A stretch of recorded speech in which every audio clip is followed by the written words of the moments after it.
It's what I lived for.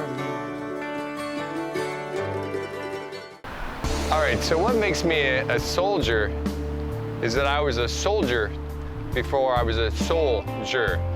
I was in the Army, 82nd Airborne. For 4 years I was enlisted. And then I became a cop. I was a police officer for 25 years. And somewhere in all of that, about halfway through my law enforcement career, I started going to yoga classes. And things started to shift for me.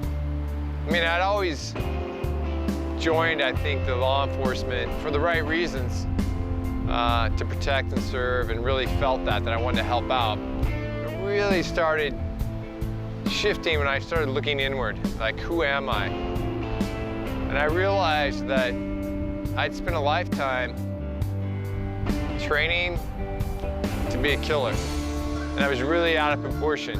And I was like, knew I needed to balance myself out. But I started to do some practice in that, mindful meditation practices, and really looking at how was I showing up? How was I showing up as a police officer to serve and to help people? Who was I?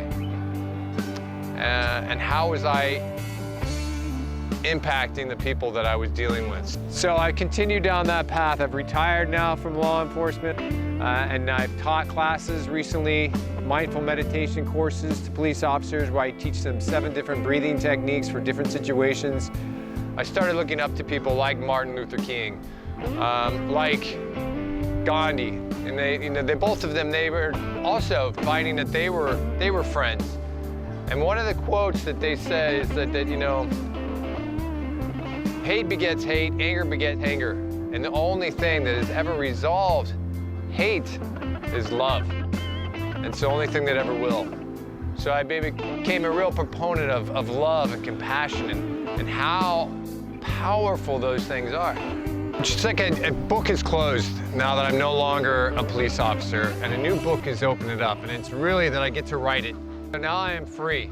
Like, if you come to a point in your life where you have this new opening and you're not sure what you want to do, I said, sit down and write out what you might want to do, and keep writing it down until you write something down that makes you cry. I sat down in a quiet place, and I just started writing different things out, you know, help the homeless, be an actor. And then suddenly I wrote down, make films that have a positive impact on people's lives. And, you know, I say that now, and it starts, I feel the emotions. And I think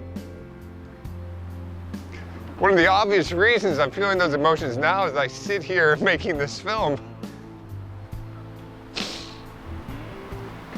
So, without a doubt, the #1 thing on my bucket list is to make films that have a positive impact on people's lives.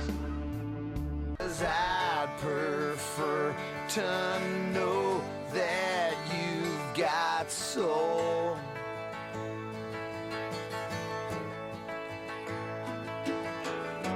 Love and hate, passion, pride, these are the things that make us feel alive.